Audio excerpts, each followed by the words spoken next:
My buddy Nate and I went to Poland, but instead of talking about every picture I took, let's talk about Poland's place in Europe in general and look at some pictures from Warsaw and Krakow while we do it. The symbol of Warsaw is this mermaid. Why? It's nowhere near the sea, and the symbol of the city is a mermaid? When you think of mermaids, do you think of Warsaw? If so, I'm sure Disney and Copenhagen are quite offended. Apparently it has something to do with the legend of a mermaid and a fisherman falling in love, and their names together are where the name Warsaw comes from. A mermaid and a fisherman. Okay. Like most legends, I'm sure it's completely true. Going into our Polish trip, we were eager to hear from the Poles on a variety of topics. Our visit, after all, had as its backdrop the war in Ukraine. And I have this hope that Poland could become for us what Germany never panned out to be: a solid partner in bolstering European defense against Russia. I was curious whether the Poles saw it the same way, if they saw themselves as being the next strong ally and taking a lead in Europe. Someone who is actually willing to take the threat seriously and build a defense. You can't count on the French for anything. The Brits, God love them, are just too small. The Italians, yeah, insert joke here. Germany was our hope for finding an ally to defend against an aggressive Russia. And yeah, I know, no one wants to see a militaristic Germany. They get restless every 30, 40 years and millions of people die. Like most all of Europe, though, after the fall of the Iron Curtain, the Germans never took that role of fending off Russia seriously. Between their new pacifism and their Ostpolitik, they favored engagement with Russia rather than remembering who the Russians are. Let me break in here for just a second, talk about this German tank track in this building. They embedded it in the side of this building. It was found during the Reconstruction. And in 1944, when the Poles had an uprising, the Germans destroyed the entire city. The Russians were on the other side of the river waiting to come in. They basically waited for the Germans to destroy the entire city. They did nothing to help the Poles, of course. But the Germans destroyed the city with shelling and ran their tanks through the buildings. Any important buildings that remained standing after the shelling, they took their tanks and drove them through the buildings and destroyed them. And apparently a tank lost a track, and many years later during the Reconstruction, they found it and decided to embed it in the side of the building. All of Warsaw was basically built from nothing. There was nothing left. But let's get back to the current day. Why am I talking about Germany and Russia? Well, you can't really talk about Poland without talking a lot about Germany and Russia. Historically, of course, but even now. Poland has spent its history being invaded by both the Germans and the Russians in various guises, forms, and alliances, but in the end, the result's the same. They know who the Russians and the Germans are. We as Americans think we know them, but the Poles know them. So they know the threat. They've lived it from both the Germans and the Russians. So as Poland sits now on the frontier of Europe, as one of the most powerful economies in Europe, and make no mistake, it is, with a history of knowing the threat of the Russians, could Poland be the leader in driving European defense forward and out of the complacency, neglect, and apathy that the Germans, chief among many others, are guilty of allowing it to have become? Let me take a little aside here to talk about this bench. There are 10 of these spread around Warsaw, and you touch a little button and it plays Chopin, who was a favored son of Warsaw, of course. The city decided to put more than 10 benches of this type around the city, especially... So back to what we were talking about. Can the Poles lead? I complain endlessly about the Germans' inability to lead what needed to be led. They should have been that ally. They needed to be that ally. Why didn't they take the lead? Nate interrupted me in one of my rants and told me something his father often said. The Germans follow. They don't lead. But it sounds ridiculous. The Germans lead in all sorts of ways. Look how many times they've led Europe into catastrophe. You can say they lead in the wrong direction, but they lead, right? But Uri Lichter was a man who knew the Germans.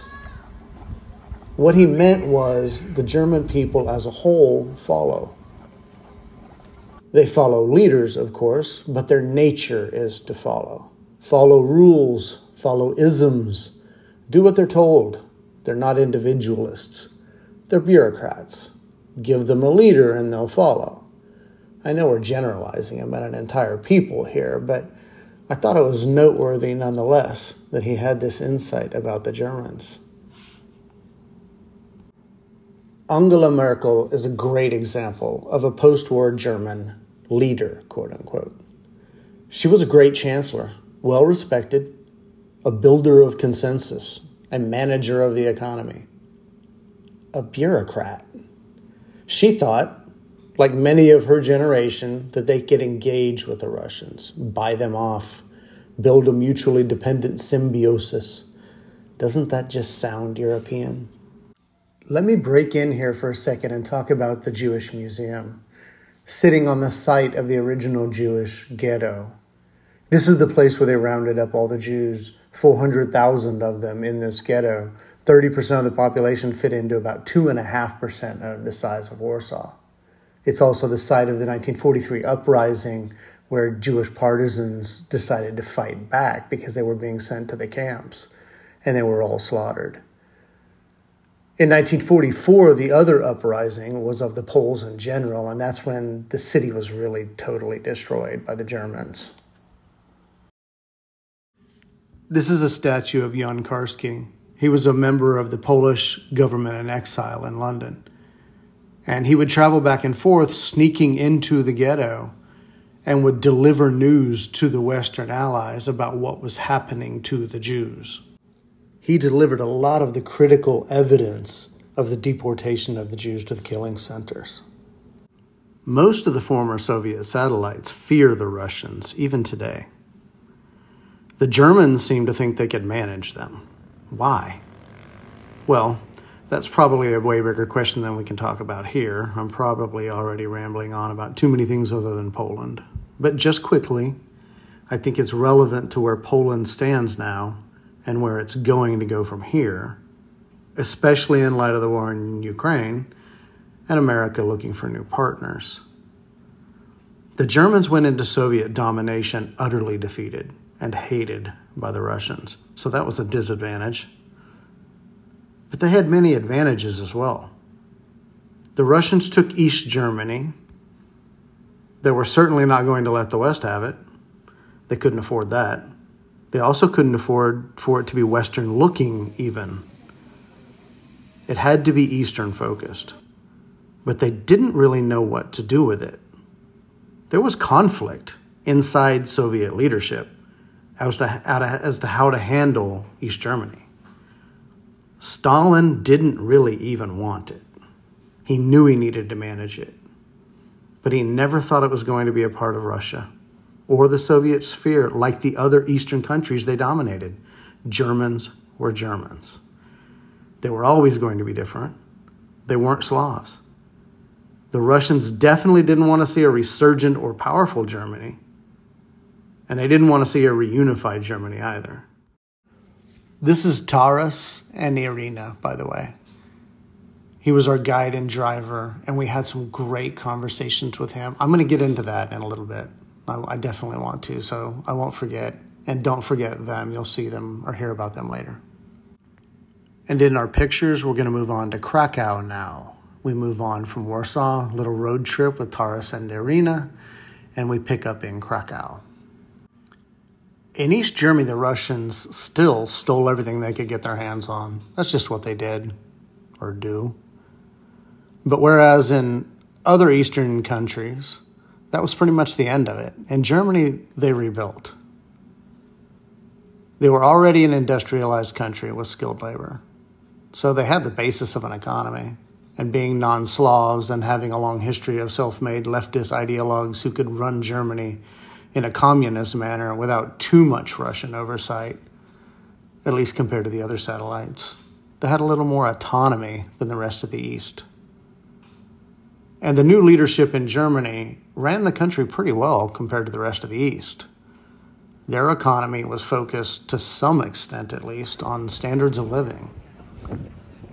Basically, while they were definitely under the influence of the Russians, their experience was much different than the rest of the Eastern Bloc, who were almost entirely dominated by Russia. The rest of the bloc saw Russians running things the way they wanted to run them, and they're still afraid of what they saw to this day. But my hope is that with Poland being an economic powerhouse now, and having the national collective memory of who the Russians really are, that we will have an ally who will build the effort to lead a defense against an imperialist Russia.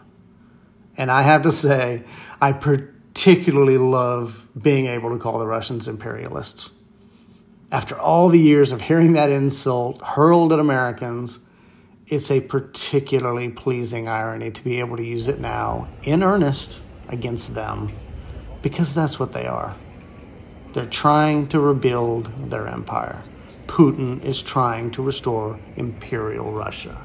Oh, they make all the noises about self-defense and about protecting themselves and NATO being expansionist. No, Russia is looking to expand. Fortunately, during our time in Poland, we talked to many people who seemed fully aware of the risks of allowing Russia to get away with whatever it wants, whether it's under the guise of self-defense or not, and who seem fully apprised of the role Poland can play in leading Europe. I think they're ready. I hope they're ready. We need them. Poland has come a long way. If you're really bored, you can go down a rabbit hole of watching YouTube videos about the transformation of Poland since 1990. Heck, even since 2008, when the whole world went into a financial crisis, Poland's economy held up better than most. And the transformation of the country just since 2008 is impressive. That was one of the things that struck me most in preparing to go there, just how dramatically they'd developed in just the last 15 years. It's worth remembering that while their economy is one of the strongest in Europe, it was only 30 years ago that no one really owned anything. The state owned everything. It was a poor country. We had a really interesting conversation with Taras, our guidance driver, who you just saw a moment ago, and his wife, Irina. They're Ukrainians living in Poland. And we had a really interesting conversation. My family, having a background in real estate, I often use homes and property as a way to help understand a populace or a society better. I do this all over the world. Their homes. Do they own them? How did they acquire them? How much do they cost? What percentage of their income does it take to live in that type of home? By understanding better, you can see more clearly how they live, how their relationships are based, how their economy works. Understanding a country's relationship with real estate is key to understanding not just how a country's economy works, but how its society works as well. Do they live in apartments or houses? How many people generally live together? Do they need to live in a family cluster to afford housing? Or is it more a function of family relationships? The interplay between all those things tells you a lot about a people. Driving through the countryside, I was surprised how many nice single-family homes we saw along the roadway. On and on. They looked like nice houses to live in. Most were well kept and modernized, but then you'd see one that was in severe disrepair. Of course, you see things like this everywhere, but the extent to which they seemed nicer than I expected in a rural setting made me curious what kind of area this was. So I asked Taras how much these houses cost to buy, and the prices seemed steep to me. How could they afford these houses?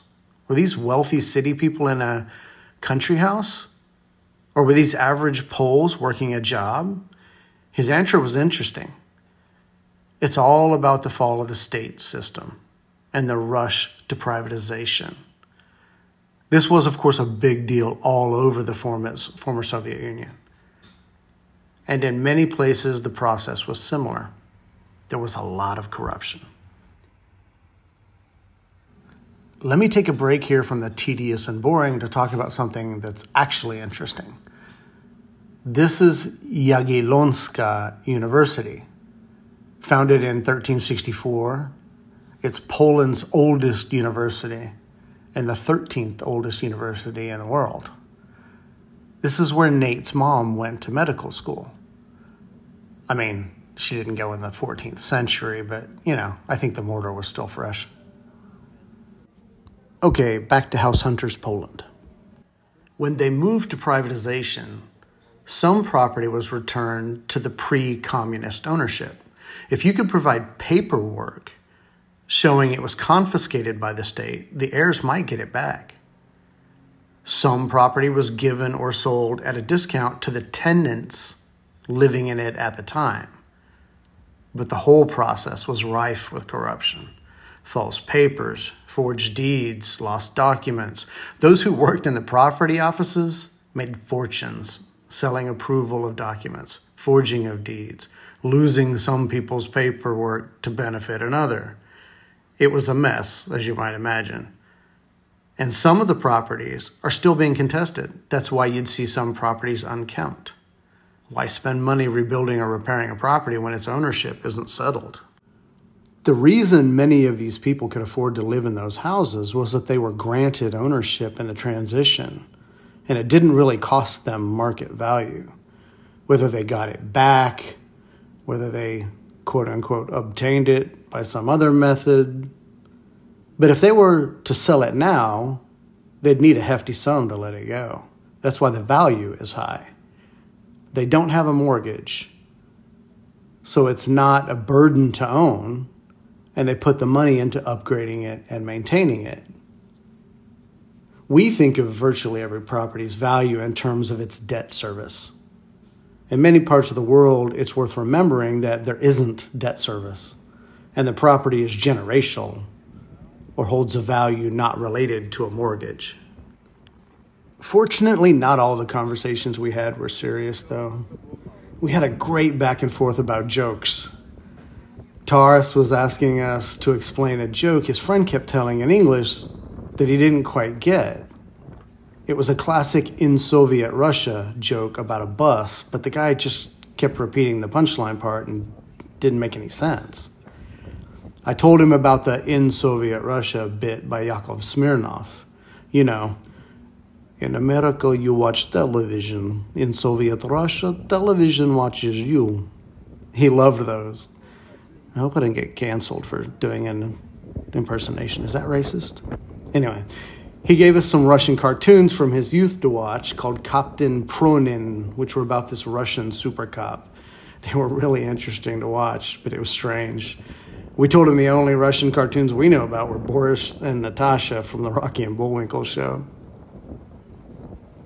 Taras loves music and was in a band with Andrei, who was our guide in Krakow. We asked him if there was any good music in Poland, and he couldn't stop laughing, telling us we had to check out this bizarre Polish pop star named Sławomir. He's like this middle-aged, receding hairline, dork, accountant-looking guy who's a rock star. So basically me as a rock star. Just the unlikeliest guy. And there was also this group called Daj to Głośniej. I'm sure I'm butchering the pronunciation, but I'll try and see if I can put a link or something to their videos. He said he doesn't get it, but that they're just really popular in Poland. It was strange to listen to. I don't get it either, but apparently they're really big. The videos are bizarre. They're so funny. We took a little side trip while we were in Krakow to the Polish Aviation Museum. It was really kind of neat seeing all the old Soviet-era fighter jets, MiG Alley, that kind of stuff. And while we look at the pictures of that, I want to end with something more serious. In 1939, 3.5 million Jews lived in Poland. Today, only 10 to 20,000. From 3.5 million to 10 to 20,000. 90% of them were killed during the war.